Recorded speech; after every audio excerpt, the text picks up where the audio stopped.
titamanda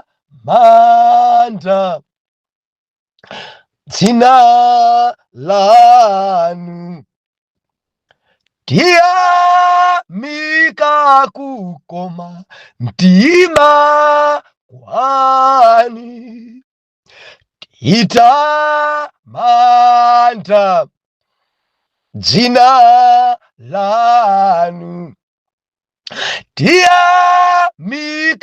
kukoma mtima wamwayenera, mwayenera, mwayenera,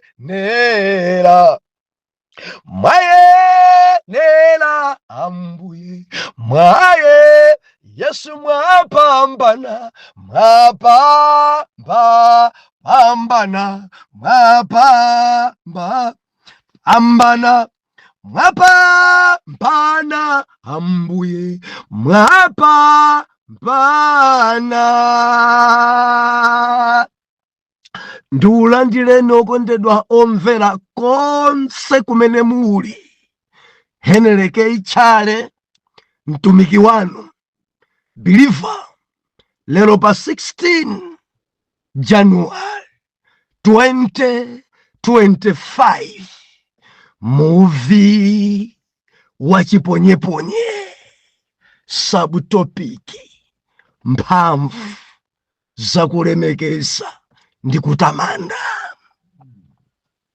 Tikuwerenga 2 chapter 20 verse number 20, and tidzawerenganso 1 Samuel chapter number 16 verse number 14 nkutsika nalo. 2:20 mawu wotsogolera.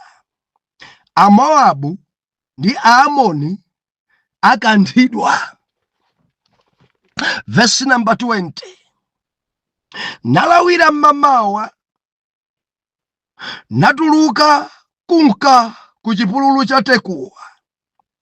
Ndipo potuluka iwo, Yehosafati anakhala chilili nati, mundimvere ine Ayuda inu, ndi inu okhala mu Jerusalemu. Limbikani mwa Yehova Mulungu wanu, ndipo mudzakhazikika. Khulupirirani aneneri ache, ndipo mudzalemerera. Ndipo atafunsana ndi anthu, anayika oyimbira Yehova ndi kulemekeza chiyero chokometsetsa pakutulukira iwo kutsogolera khamu la nkhondo.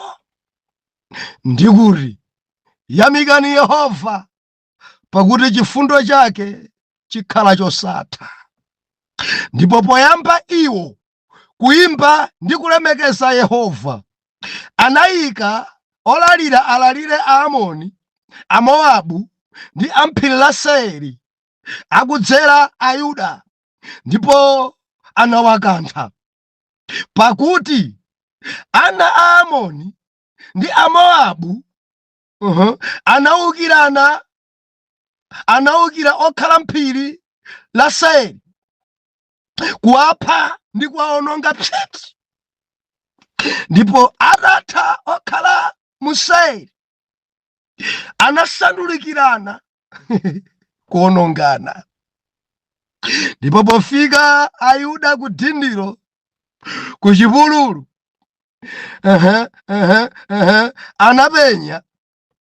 anapenya zora aunyinjiwo. Taonani, mitembo ili ngunda osapulumuka ndi mmodzi yense. Haleluya. Ndiwerenge bwanji ku Samueli chapter number 16 verse number 14, mawu otsogolera. David atumikira Sauli. Verse number 14. Koma mzimu wa Yehova udanchokera Sauli, ndipo mzimu woipa wochokera kwa Yehova udamvuta iye. verse 15. Ndipo anyamata a Sauli ananena naye, onani tsopano mzimu woyipa wochokera kwa Mulungu uli kuvuta inu.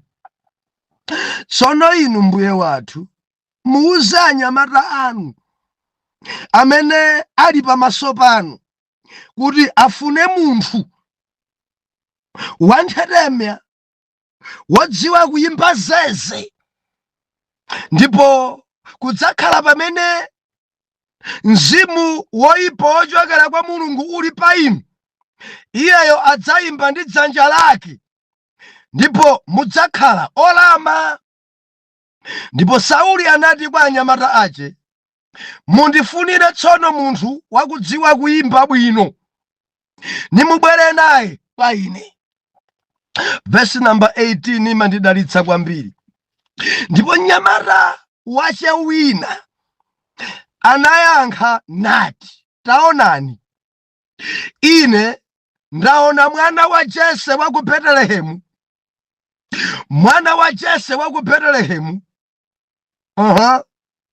ndiye wanthetemya 1, wodziwa kuyimba 2, ali wa mtima wolimba 3, ndi oyenera nkhondo 4, ndiponso ali wochenjera m'manenedwe ace 5, ndiye munthu wokongola 6, ndipo Yehova ali naye. Wow.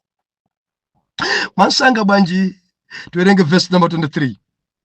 Ndipo kunali kuti pamene mzimu woyipa wochokera kwa Mulungu unali pa Sauli, Davide adatenga zeze naliza ndi dzanja lake. Chomwecho Sauli anatsitsimuka nakhala bwino ndi mzimu woyipa ndi mzimu woyipa udanchokera iye. Atate, mfumu ya ulemerero, tikuyamikani, tikulemekezani, tikupasani ulemu nthawi. Tilinso pamaso panu Mulungu, ndi mawu anu okha amene Jehova angathe kusintha dzikoli. Ndi mawu anu okha amene amatilimbikitsa. Leronso tikomereni mtima, leronso tilankhuleni Mulungu, leronso tilimbikitseni, leronso mutidzudzule, and tidzamva m'dzina la Yesu. Amen. Believer, dzulo tinali pano kandi timatsindika kunena kuti nyimbo zolemekeza ndi kutamanda. Ndati nakambirana kuti kudziko kuno kuli nyimbo, anthu akulemba nyimbo, anthu akuyimba nyimbo, anthu akupeka nyimbo. Zimayimbidwa ntchalichi nyimbo zina zosayenera kuyimbidwa ntchalichi. Kudziko kuno mwana Mulungu kuli nyimbo, anthu amadzivina m'machechi mwawo. Kudziko kuno kuli nyimbo, anthu amadzigwiritsa ntchito. Nyimbo zinazi ndzadziwanda, nyimbo zinazi Mulungu sapezekapo, nyimbo zinazi zimakhala dzadzifukwa, nyimbo zinazi ndi dzamaliro, nyimbo zinazi believer si nyimbo zoti tingayimbe ayi. Ndetsulo ife tinachita kwakambirana kuti tidzisamala ndi nyimbo zinazi timayitanisa ziwanda, nyimbo zinazi kuyitanisa mizimu yoyipa pamalo, nyimbo zinazi njelekeze madzoti apapa ndiye kuti akundilemekeza, akunditamanda, ndi amakuyandikira, ndiye ziwanda zimabwera pamalo chifukwa cha nyimbo. Mundimva mwana Mulungu, tiyang'anemo kuti nyimbo muli message yanji. Kuti kuchifuna chimene chili chofunikira kwambiri ndi kuyang'ana message mu nyimbo. Believer, phunzira chimenechi. Ndiye ife tinafukula kunena kuti pali nyimbo zina timene timayimba nzamani tumani, nyimbo zonena munthu, nyimbo zosinjirira munthu, nyimbo mene mulibemo chilemekezo. Ndilize pherere ngakhale korasi yeniyeni mudzisamala nayo. Timanena kuti korasi yonse kumaliza amene akutchulidwa ndi satana, ndiye kuti mukupembedza satana. Chifukwa ena ali mchibwana, ati timponde Satana. Imaimbidwa semene timponde timponde timponde timponde. Ndetso manena kuti ndichibwana kwa mpiri, ndichibwana sitimamponda Satana ndi phazi lanu mu munthu kumadzimenyesa timponde timponde kumenya timponde ena mpaka na kupita maondo akupweteka banja tinkamponda Satana kuchali chiphada amene timati phada. Haleluya. Timamponda mpemphero timamponda polemekeza Mulungu osati kumangomenyesa miyendo pansi pipi ati tikumponda. Ayi, nyimbo zonena Satana Satana Satana Satana dzichosenimoni dzikuchedwesani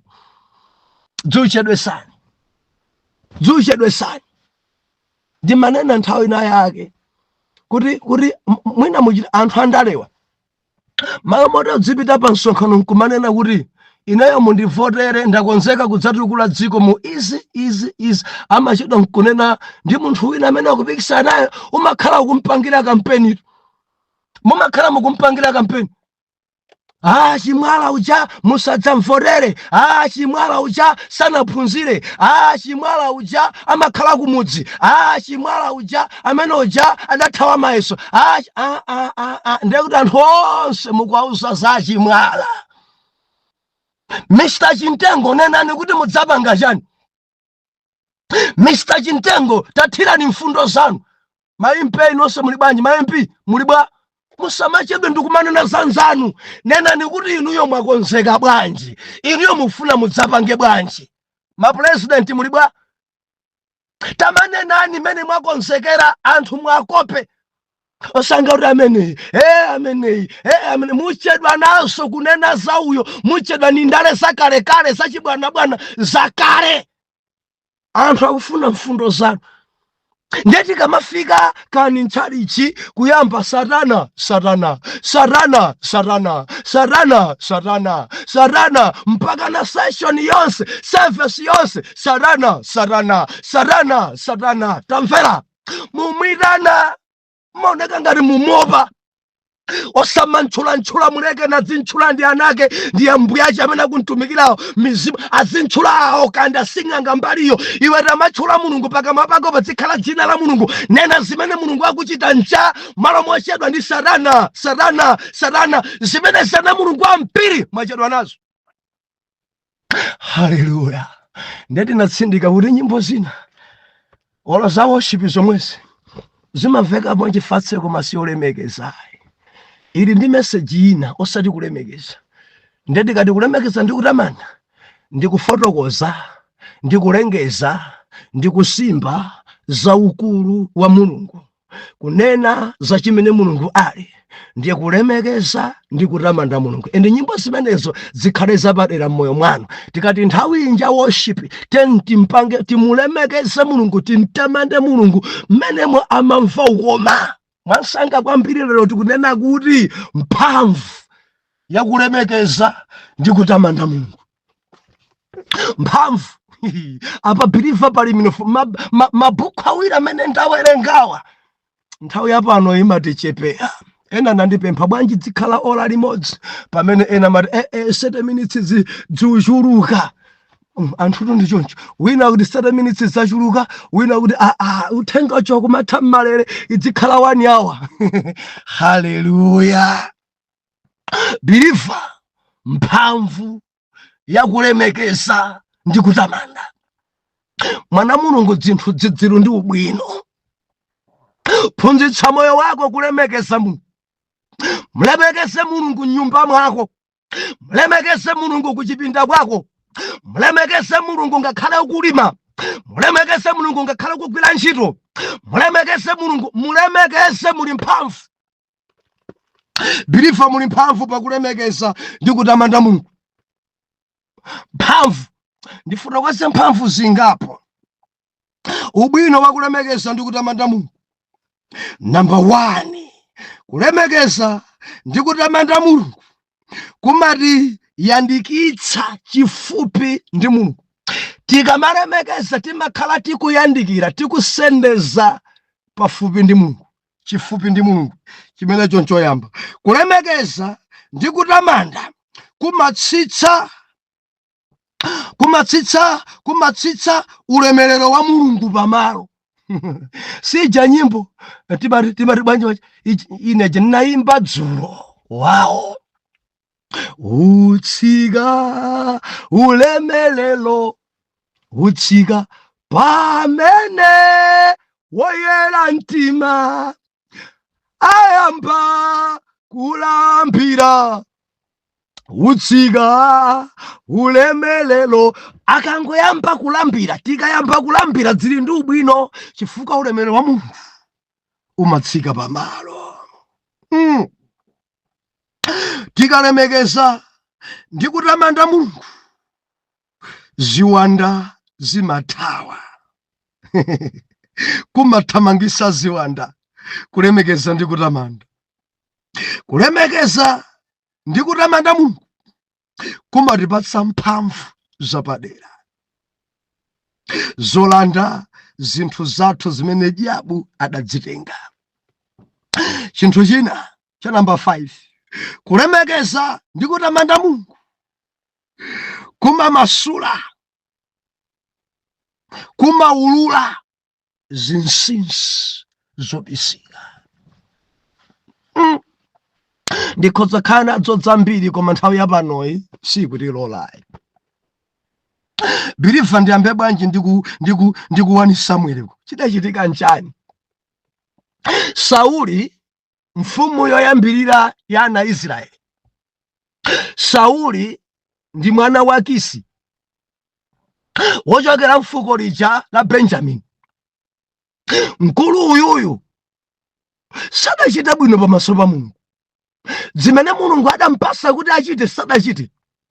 Now mzimu wa Mulungu, tawerenga verse 14, akuti mzimu wa Mulungu udanchokera Sauli, ndipo pompo mzimu woipa wochokera kwa Mulungu udalowa kwa iye. Tikamanena kuti mzimu woipa wochokera kwa Mulungu, sikuti kwa Mulungu kuli mzimu woipa ayi, koma kuti Mulunguyo adangopanga release kuti chinzimu choipa chilowe kwa iye. Mofotokosa momveka bwino ndideri, paliponse mzimu woyera ukangochoka automatically ndiye kuti mzimu woipa umalowa. Ukachoka mzimu wa Mulungu mwa munthu, pompo mzimu woipa umalowa. Ndilize kwareri, mkati mwa wina aliyense muli mzimu. Funso nkumari, mkati mwanu muli mzimu otani? Chifukwa ngati mulibemo mzimu wa Mulungu, ndiye kuti uli mkati mwanuwo ndi mzimu wa Satana. Ngati mulibemo mzimu woyera, ndiye kuti mkati mwanu muli ziwanda. Palibe amene anganene kuti ine mwa inemu woyera mulibe, waziwanda mulibe, mwangamo muli empute. Biliva tamvera sidzoona. Ndiye kuti mkati mwako muli mzimu. Ngati si wa Mulungu ngwa diabu, mkati mwako muli mzimu. Ngati si wa diabu ngwa Mulungu. Now akuti Sauli mzimu wa Mulungu udanchokera, endi pompo chiwanda chidalowa mayi. Chiwanda chidalowa, anyamata ake akuti adamona kuti bwana chiwanda chalowa. Ndinena ndinu akumwamba, inu amaudindo, chiwanda chikakolowa na nyamata m'munsi mwanu amadziwa. Chiwanda chikalowa mwainu anthu amadziwa kuti abwana wasakhala chonchi chiwanda chalowa.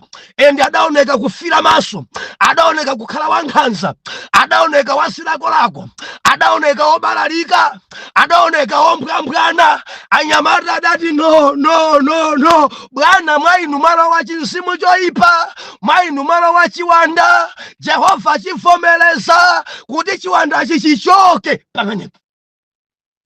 Mufunafuna munthu amene amadziwa kuimba zeze, amene yakabwera adzayimbe, adzalemekeze. Endi chiwanda ichichi chimachoka ndi kulemekeza.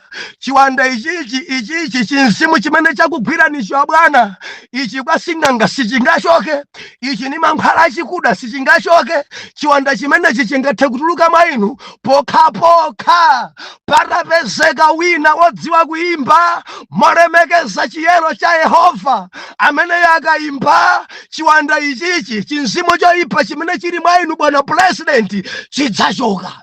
Ndiye nyamata wina adari ine ndikudziwa kale wina Pamandidalisa pamenepo.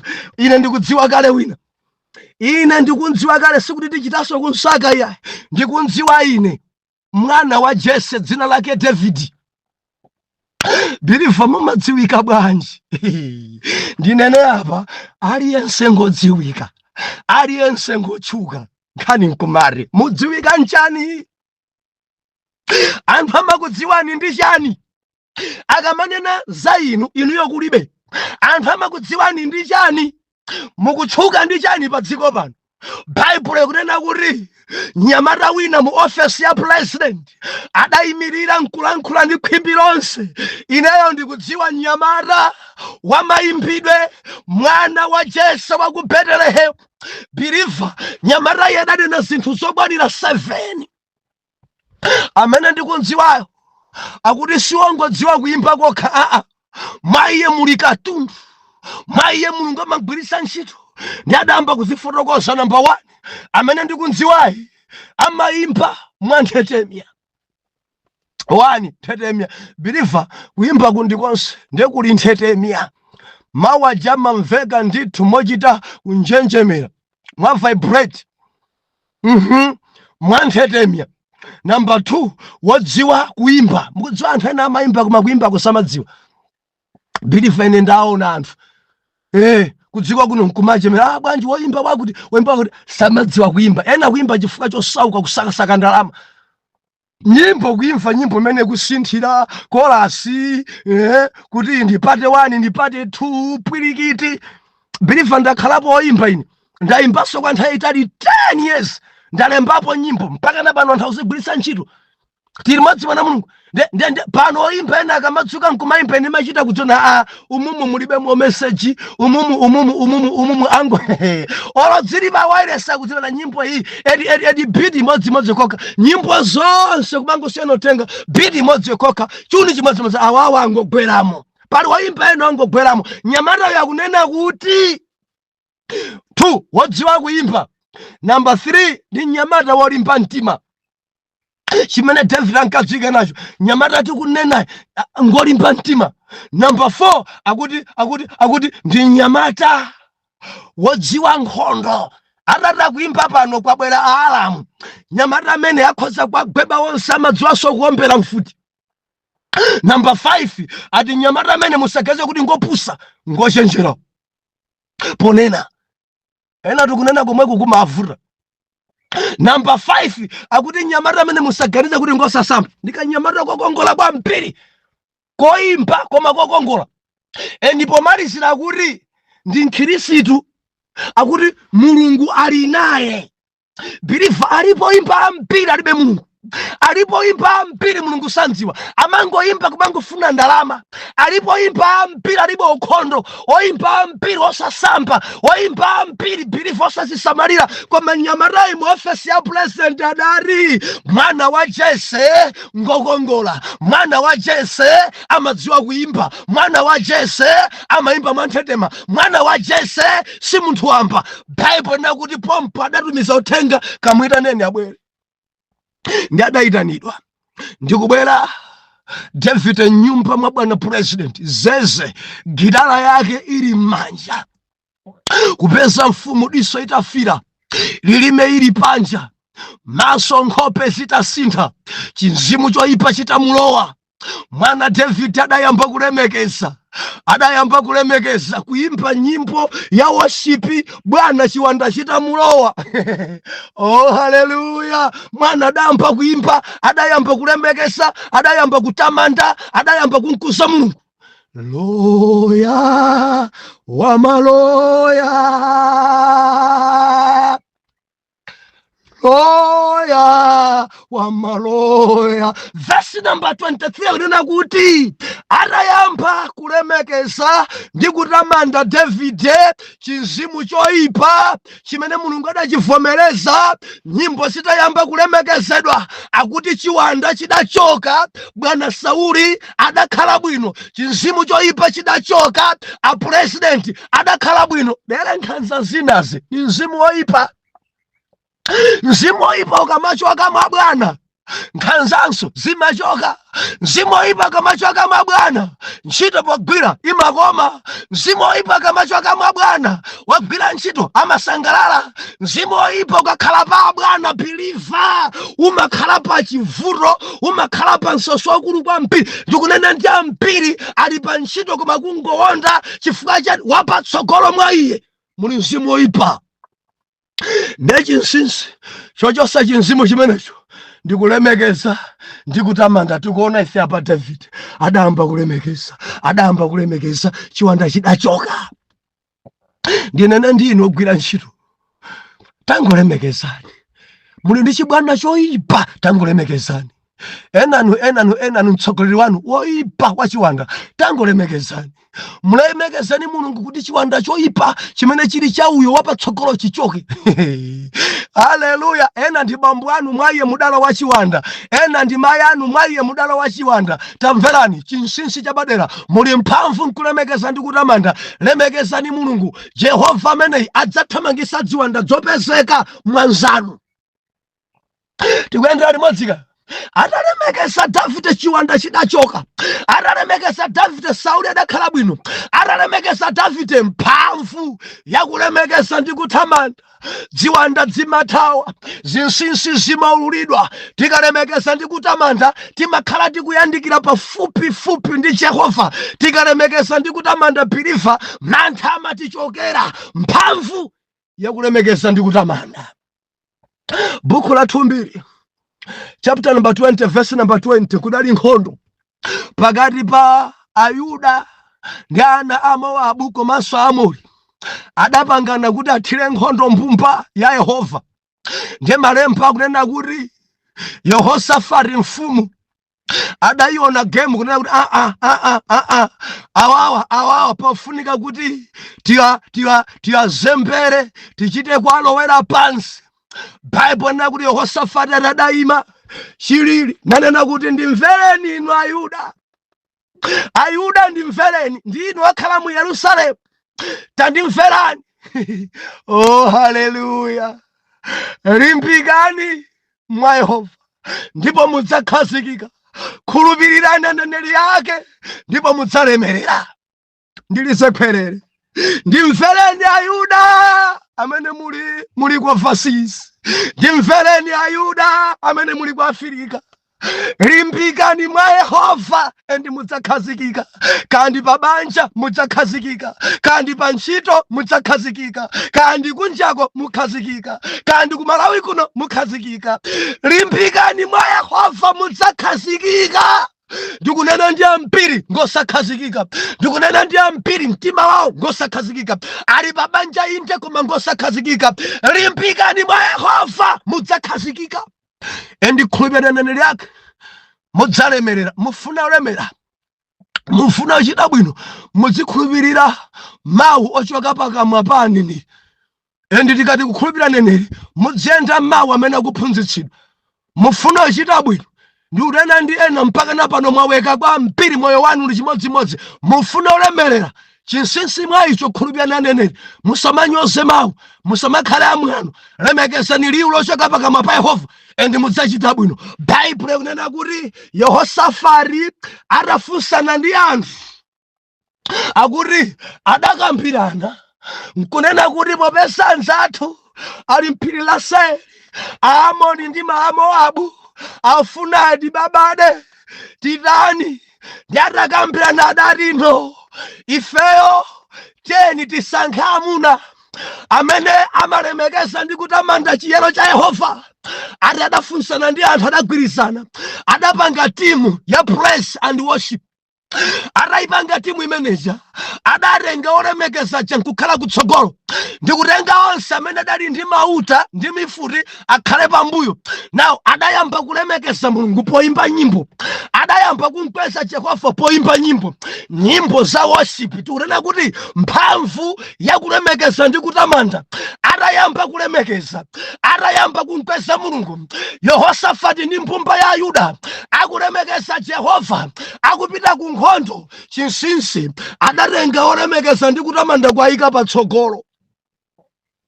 Patsogolo pakhale ma intercessor, patsogolo pakhale ma intercessor amifuri onse mbuyo. Believer, ukailingalira nkhani mu munthu ndidodolido ete monga matenga anthu amfuti kuwayika mbuyo, kutenga anthu olemekeza patsogolo. Mupita ku nkhondo, ndinu woyera Yesu mwana wa Mulungu, ndinu woyera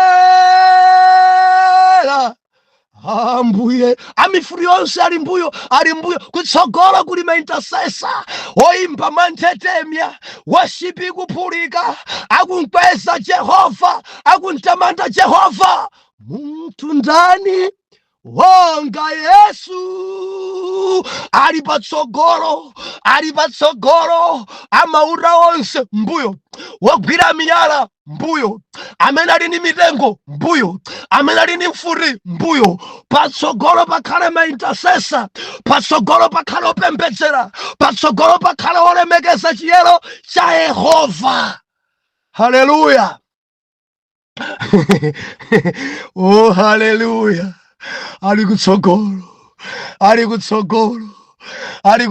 olemekeza, akuimba nyimbo olemekeza. You are Yahweh, ah, you are Yahweh, you are Yahweh, ah, you are Yahweh,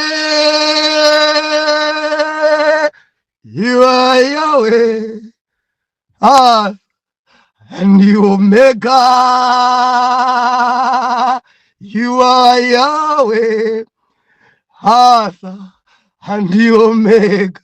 Hallelujah. Akuti akulemekeza choncho adani yawo, ana Amori ndi ana Moabu ndi ajokhala mpilaseri adayamba kusamvana. Taima pati siningaime ndokula mtima ndiwe ndi adani a Yuda adayamba okhaokha kuomberana, ndiye kudali kumenyana kwa adani okhaokha, kumenyana okhaokha akuti atawatha okhala mpilaseri adayambanso kusandukirana, kuwukirana okhaokha. Ana Amori, ana Moabu kudali kuphana, uyu kuombera nzake, wandiphera plaza nayeso payo, wandiphera plaza iwe papa.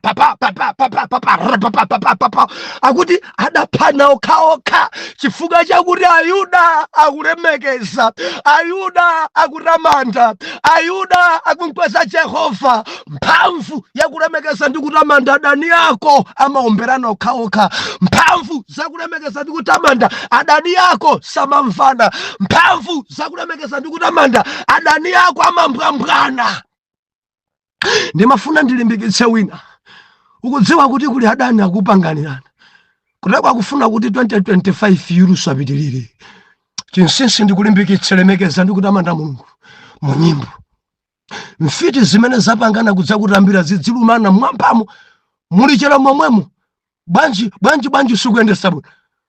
Tukupita kwa ndana, tukupita kwa Nasusi. No. Pana Susi daire dzulo taochekako ni moto. Pana Susi daire iwe ndo amwana bwanji amenya zachi. Unga nimenye udzingomva kuti lichero lagwa. Lemekeza Mulungu. Pali anthu ali paupa kukambena kuti athese banja lako. Lemekeza Mulungu asamvano udzangomva zabwera. Banja tamakambena kuti akulekeni. Lemekeza Mulungu zinsinsi zululike.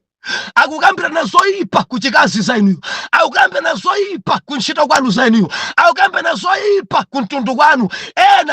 Ena jealousy yalowazo zokamba zainu. Ndikulimbikitse mwana Mulungu, muli mphamvu nkulemekeza.